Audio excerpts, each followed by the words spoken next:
You are listening to Unified Through Chronic and Mental Illness with your hosts, Angie Roberts and Kimberly Murphy. Please be advised that some of the topics of this podcast can be triggering and sensitive in nature.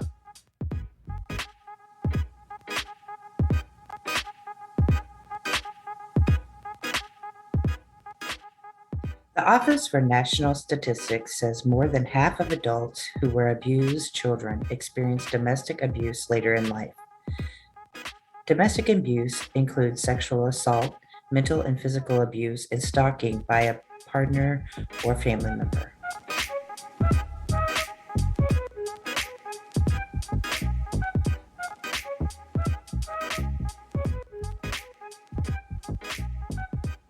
Hey Spoonies, mental health warriors, our supporters and friends, welcome to another episode of Unified. I'm Kimberly Murphy here with Angie Roberts. Hey, y'all. And today we are talking about patterns of abuse. We do have a special guest. Her name is Kim Miller.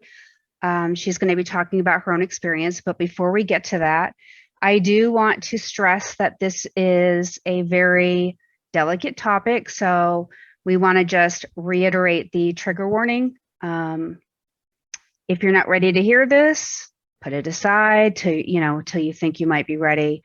If you've just come out of an abusive relationship, I do feel like this is a good thing to listen to for anyone who might be in one and might be wanting to leave. But we're all in different places. So I do want to give you a warning that this might be hard to listen to. So we did want to say that. I could relate to a lot of what Kim is about to say. We already heard the interview, so we already interviewed her earlier in the week, and I know that both of us were just I don't know. Did you relate to a lot of it, Angie? I know I did.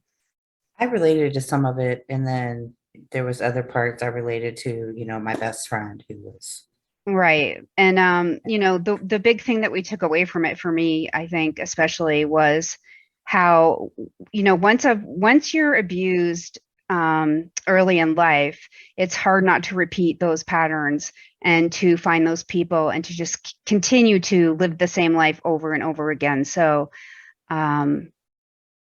let's listen to Kim and, bring you that interview. And we hope that you get something out of it. And again, trigger warning. So here's Kim.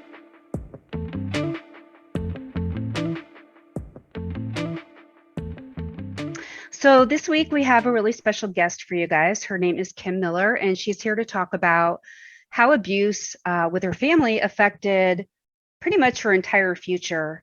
I'm sure a lot of you will be able to relate to her story.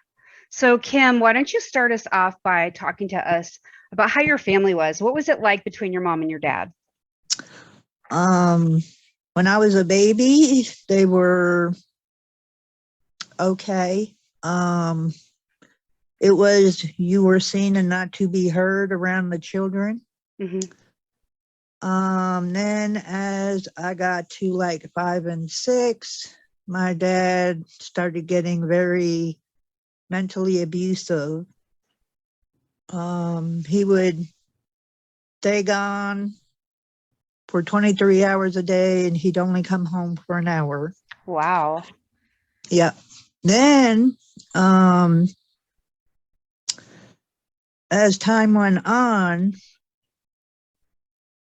I've seen more of the mental abuse. And I asked my mom, what? When you say mental abuse, can you give us examples? What do you mean by that? He would physically say that she was no good. She couldn't clean the house right. She couldn't cook right.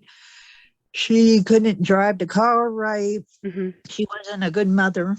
Okay. She could do no right. Yeah. Okay. So, as I got older, he wasn't there as much. And he claims that he used to be at work all the time. Mm-hmm. So, I guess when I was 13 or 14, I saw him in the truck with a woman sitting next to him. And I went home and told my mother. Oh boy. And my mom didn't say a word to me. Hmm. She's like, oh, don't worry about it. I'm like, okay, whatever. So supposedly, come to find out, since when I was 6, he started having an affair on my mother. Ah, And it lasted 25 years. And he had my younger half sister right. when I was 12. So And you didn't know that you no, had a younger half sister at that time. no, not yet. So my aunt came from Germany, and she's like, she sat me down one day and she's like, well, you know, your father's mentally abusive. And I'm like, yeah. And she's like, well, when you were a baby, he used to beat your mother. So he was physically and mentally abusive. Yeah. Was he ever that way to you, Ken? No, he wouldn't touch me and my older sister. It was my mom. My mom, from when I was the age of 7 to the age of 14, used to beat me with the belt every day. Ah, So that was bad because my grandmother wouldn't say anything to her. So when I was 16, my mother told me on my birthday that they were getting divorced. on your birthday. That's a Yeah, on great my time to birthday. tell you. Yeah. Oh, yeah. And I said, well, I figured it was my fault that they got divorced because I told her about the woman in the car. Hmm. Right. A 16-year-old would think that. Yeah. So she sent me to counseling for a whole year. And he was never home because he was at work, and then he'd go over to the other one's house. Right. Right. The other So, family. yeah. So the day they went to court, I told my mom I wanted to go to court, and she said, no, you need to go to school. So I went to school, come home, and she says, you want to know what happened? I'm like, okay. And she's like, well, your father told the judge he didn't want you, that he had a new family, so you need to come with me. Ah, wow. I'm so sorry. I'm like, whatever. I wouldn't tell her what I was thinking at the time. Hmm. Right. So my dad got mad because they had to sell the house and split the money and all this. Right. Right. And my mom wanted to move to Texas to be by my uncle. So we left. We moved to Texas. And my dad only had to pay $50 a week for me for child support back then. Hmm. And he never called me, never wanted to talk to me, nothing. That's horrible. So So then So you didn't have any contact with him after that? not at first, while I was in Texas. Oh, okay. And then we moved to Georgia. And I told my mother, I said, well, I want to go live with my father. Okay. Why did you want to go live with your father? Because your mother was being abusive? No, she was the type of, well, she was mentally abusive. Right. Because of what he put her through, I think. Mm-hmm. Okay, she never said why she would yell, but she just yelled all the time. And I was like, well, okay, I'll go live with my father. Hmm. So she's like, okay, well, don't tell him. We'll just tell him you're coming for Christmas vacation. Oh, my. Oh, wow. Yeah, Well, okay, that's heavy. Mhm. Yeah. So she sent me a one-way ticket. He come and got me, took me to her house. And he goes, I'll be back after I go to work. You'll meet Oh her my and the God. kids. Yeah. Oh my goodness. Okay. Here she come walking through the door. She's like, well, I see you're here. Oh. I already didn't like you. Yeah, already didn't like me. Hmm. And Was I'm she like, abusive also to you? no. Well, No. she was, I say she was mentally abusive, but it didn't start until like a week later Right, right. that I was there. Um, so the kids came home and she's like, oh, I'm going to tell you right now. Stephanie thinks your dad is her daddy because that's the only daddy she knows. So she They wasn't. tried they tried to pretend like he wasn't hers, but Oh, they wanted me to believe that she was by somebody else and that he was just Oh. raising. they didn't realize that you already knew. Okay. Yeah. So he come home, she jumped on his lap, and she goes, hi, daddy. And he looked at me. Right. And right then and there, I knew because she looked just like me and my sister when we were kids. Hmm. And I didn't say nothing. And Right. he found out I was smoking and he goes, well, you don't hide it from me. And then he looked at Pat and he goes, well, I guess you knew, didn't you? Hmm. And she's like, well, yeah, I knew, but I wasn't going to say nothing. So he's like, well, I guess you're going to do it no matter what. Okay. So Right. Right. that night we went Christmas shopping because it was Christmas Eve. And I was nice enough and bought the kids a gift each. Right. Come home. The next morning, we're opening up gifts. Oh no. And Pat's like, well, where's my gift from Kim? And my dad says, you're not her mother. Right.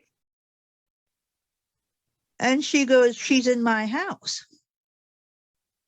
Oh wow. And he goes, well, you're not her stepmother either. So they get into an argument. He says, go outside for a few minutes because we're going to be You? yelling. Yeah. So I go outside. I come back in like 5 minutes later. And he says, well, you have to go back to your mother.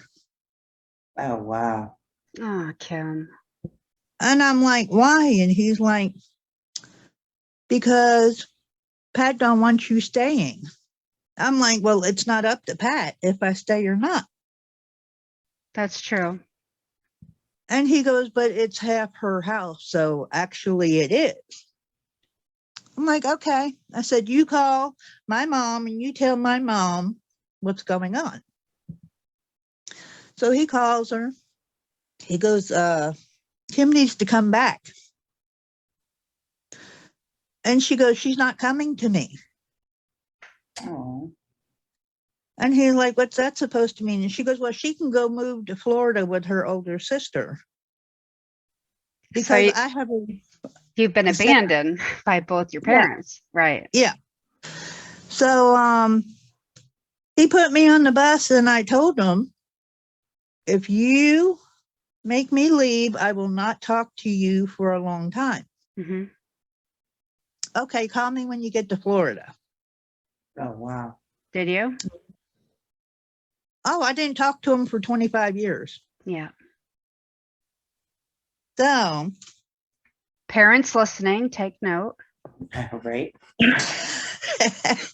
so I called him up out of the blue one day and I said, you know who this is?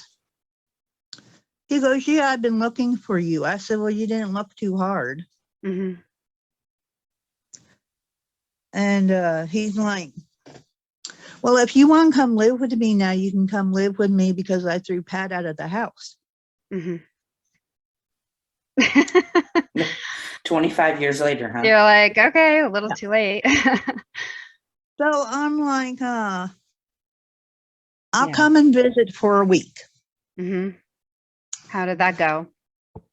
Well, he still had my half sister and her 3 kids living there. Oh, wow. Really? So, and me and her didn't get along Hmm. because I called her mother the B word Hmm. when last time I saw her. Imagine that. So she never Yeah. got over it. No. Wow. So my father told both of us, you both better behave yourself. Hmm. I'm like, yeah, okay. So I get there, he brings her and the kids. I'm like, okay. So I had to sit in the back seat, first of all. Right. And her all kids these are kids. asking me, yeah, her That you kids didn't are even know. asking me all these questions.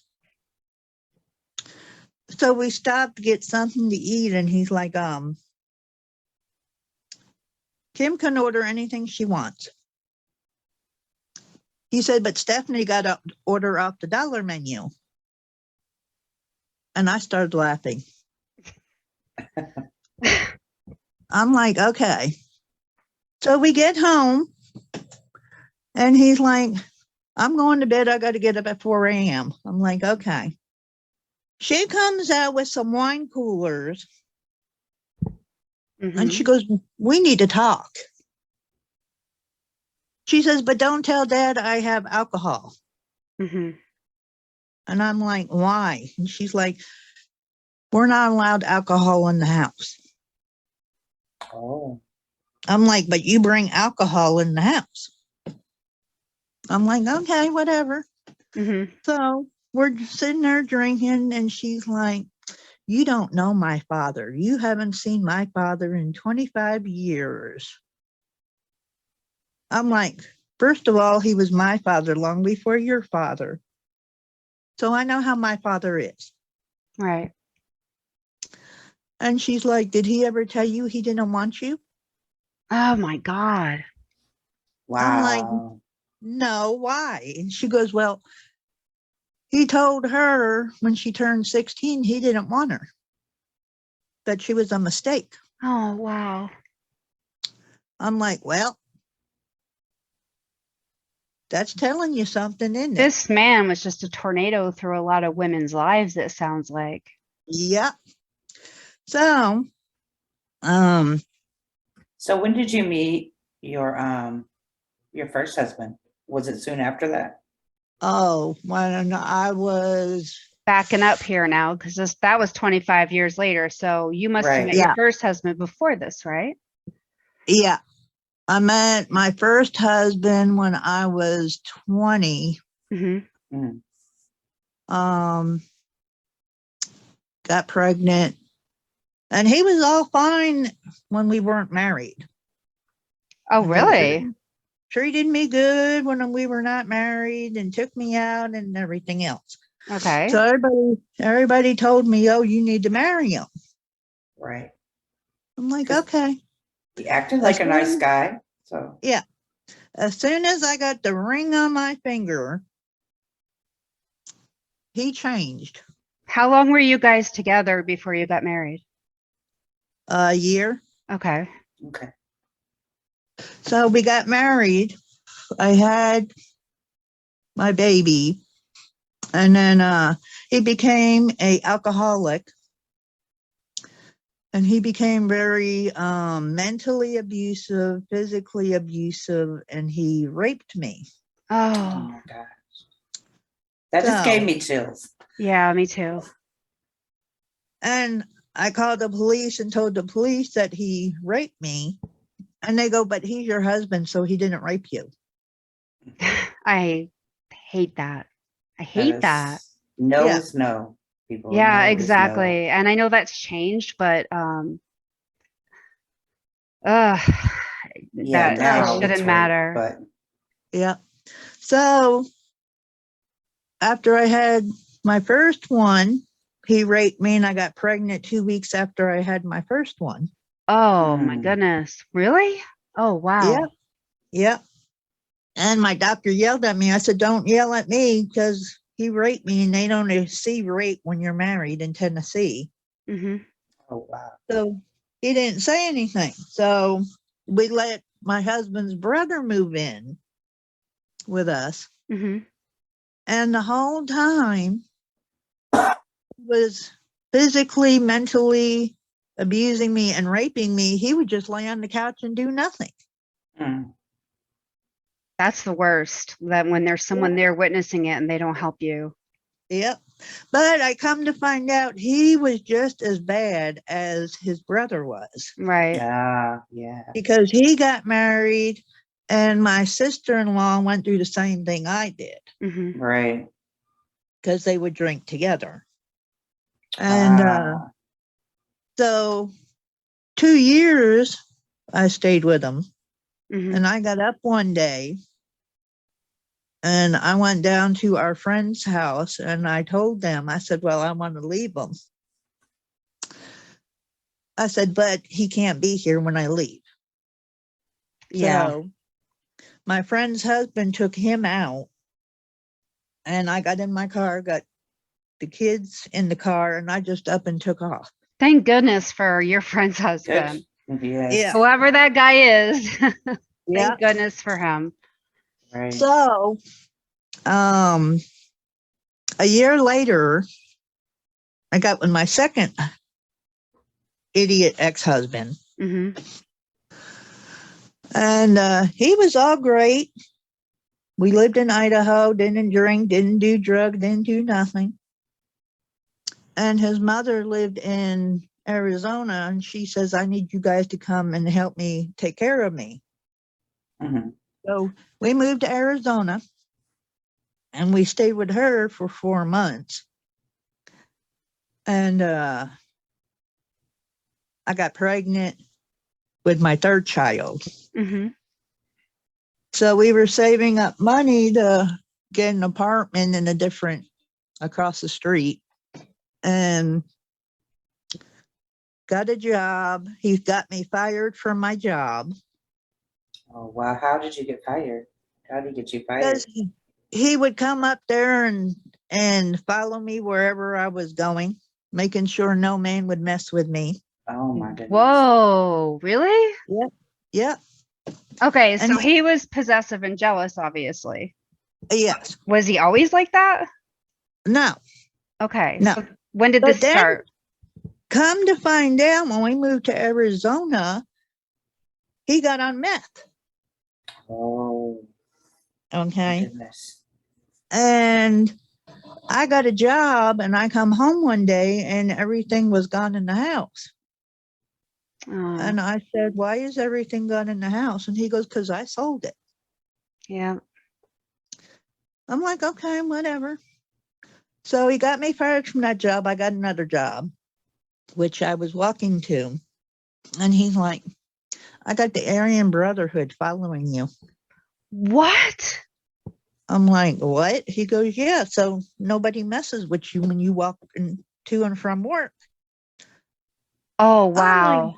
I'm like, no, you don't. He goes, yes, I do. You just don't know where to look. I'm like, okay, whatever. Do you think it was true, or do you think he was just messing with you? No, I think he was messing with me. Yeah, okay. Okay. Mhm. So he would stay gone like 6 days a week.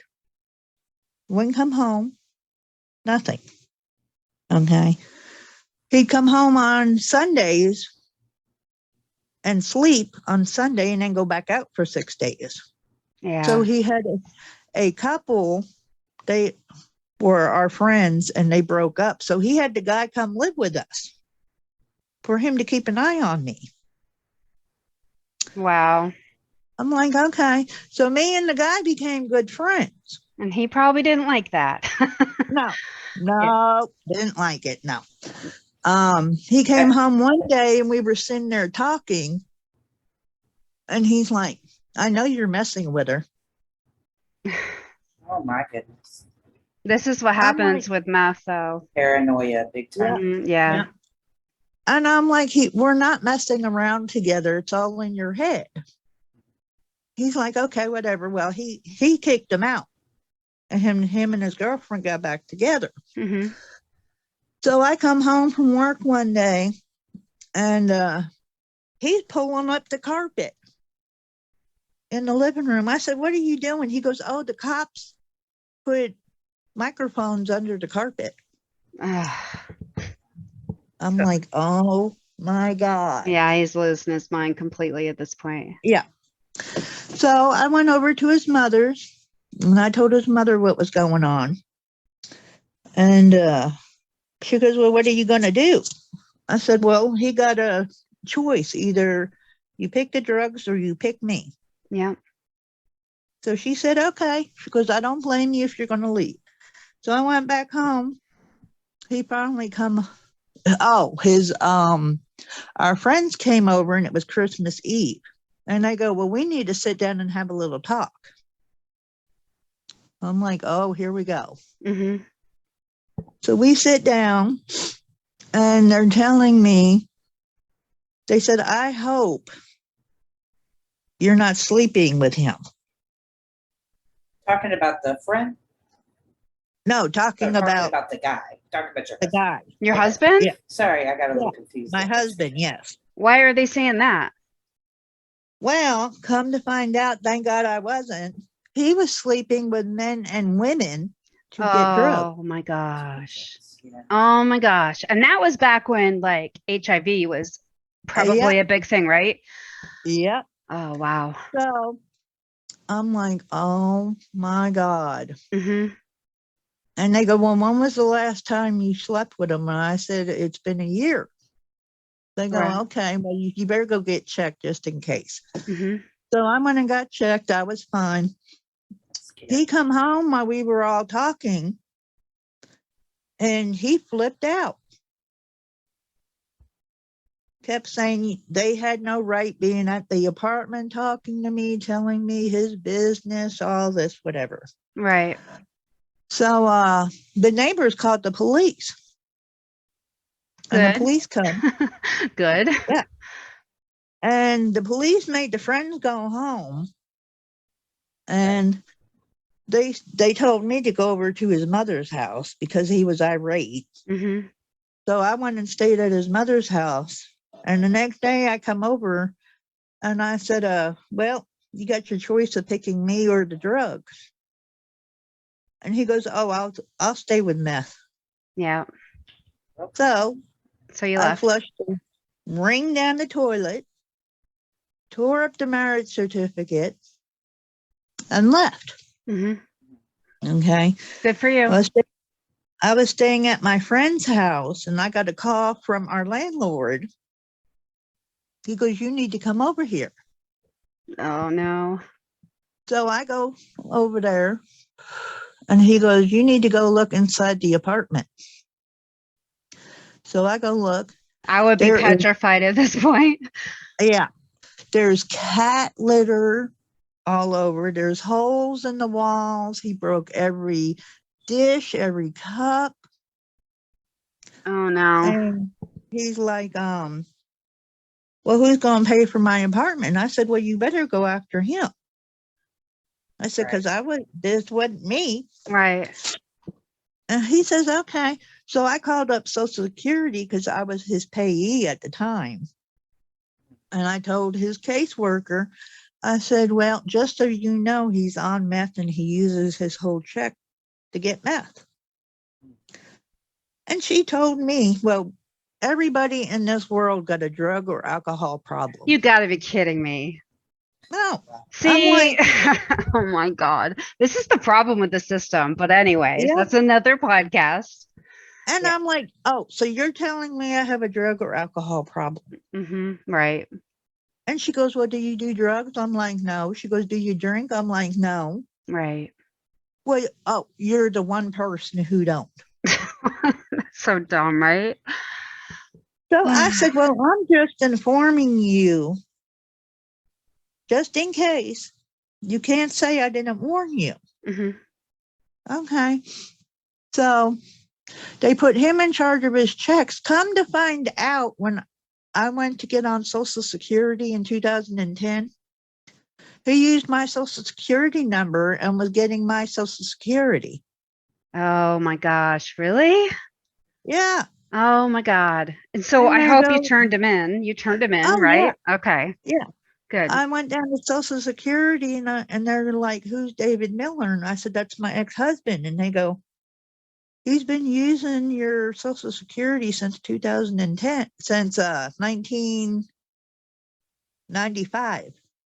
Oh my gosh. That's a long time. So they go, well, don't worry, you can get on your Social Security, but we got to take him to court so we can get our money back. I'm like, okay, do what you got to do. And he actually called me up when I moved in with Mike. Hmm. And he says, well, I got a new girlfriend. And you're like, so? I'm like, I hope she knows how you are. Yeah. Right. And he's like, oh, no, she's way better than you are. Why did they do this? It's so stupid. I know. I'm like, okay, well, whatever. I said, I got a new guy too. Hmm. Well, I'll just come and kill him. Oh my gosh. This sounds like a So complete like narcissist, drug addict, Yeah. psychopath. So I put Mike on the phone, and Mike is like, if you think you're so bad, come on down and try to kill me. Yeah. Oh, well, I was just messing with her. Yeah. And that Right. was that. I bet he Exactly. was. Mm-hmm.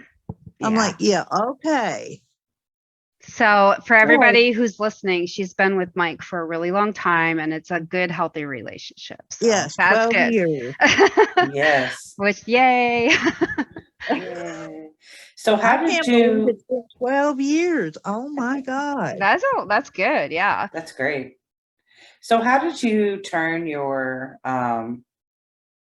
the abuse that you had been given into something not positive, but Mike is different than the other two. So how Okay. did you go? How did Um, you what was your process of that? I had to learn. I was picking men who were like my father, Yeah. Yeah.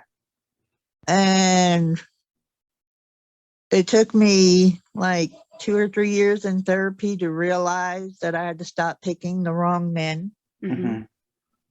And with Mike, it took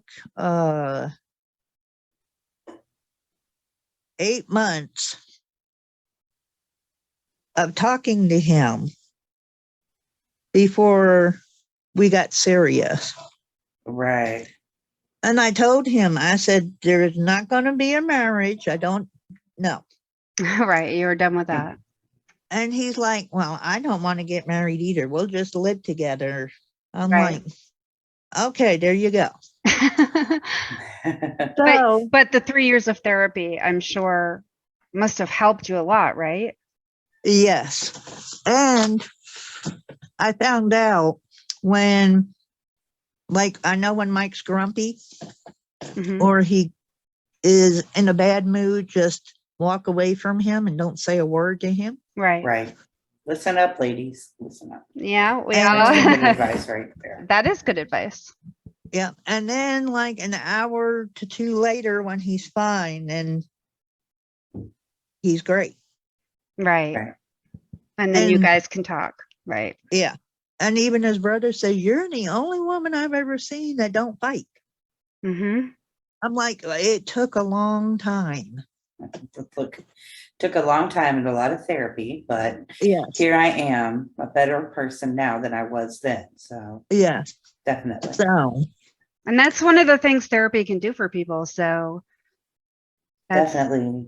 I'm really It happy, helps you. Kim. I'm really glad, Kim, because there's like so many people, like I can relate to your story a lot. So yeah. yeah. Even though I still have PTSD Hmm. from the Right. two husbands. Yeah. And then, of course, I saw both my parents die. Right. So Yeah. I have nightmares with that too. Hmm. But finally, a psychiatrist put me on medication. Thank God. So. And that's helped you a lot. That's helped you a lot. Yep. Good. Yep. And my depression and anxiety is getting better. I'm so glad to hear that. medication. Yeah. Oh, Sometimes that's what it takes. I mean, it's helped me too. And I know Yeah. it's helped Angie. So Yeah, therapy and medication is like a good combo yeah. yeah. Yeah, it is. for mental illness. Really. Well, I mean, I really hope that somebody who listens to this, maybe like some of our younger listeners who might be Yeah. going through this, they get some hope from your story, because a lot of times, like I'm sure you felt this way when you were in the middle of it, like it doesn't feel like you're ever going to see that, like the other side of it. Like you can't imagine being in a happy situation, especially when Yeah. you were raised by parents that were abusive. Yeah. So yeah, so this is a good story of hope. There is help, especially if you go to therapy and learn how to not pick the same people, the same kind of person. Yeah. Right. And learn to leave if they don't change. Exactly. Exactly. Yep. Thank you so much, Kim. You're welcome. We appreciate you so much for coming on and telling us what your experience. Thank you.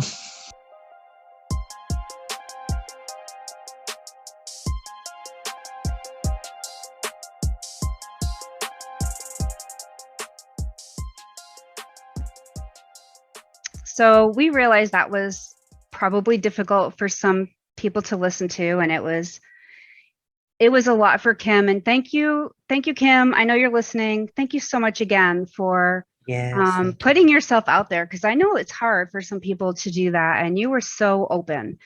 So we really appreciate that.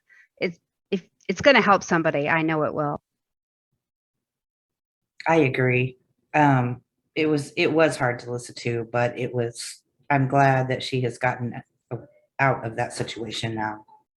So we just want to thank Kim again. Kim, thank you so much. I know that was hard to talk about, and you Yes, were thank you. so open. You were so open. So I'm sure that will help someone. Angie, where can people get help?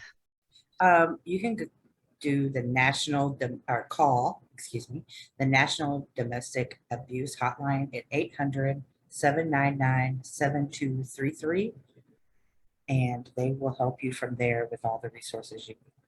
That's great. So this has been a long episode. So what's the mantra for this week? Do not hold your breath for anyone. Do not wish your lungs to be still.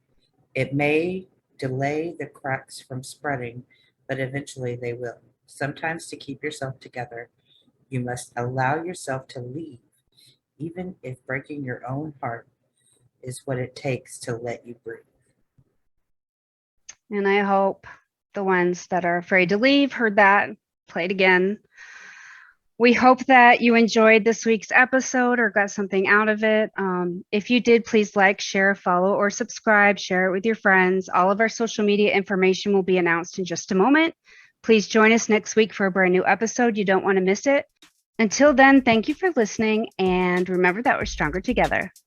Peace out, y'all. Unified through chronic and mental illness can be found at anchor.fm/unified. There you can find all social media links as well as other ways to listen.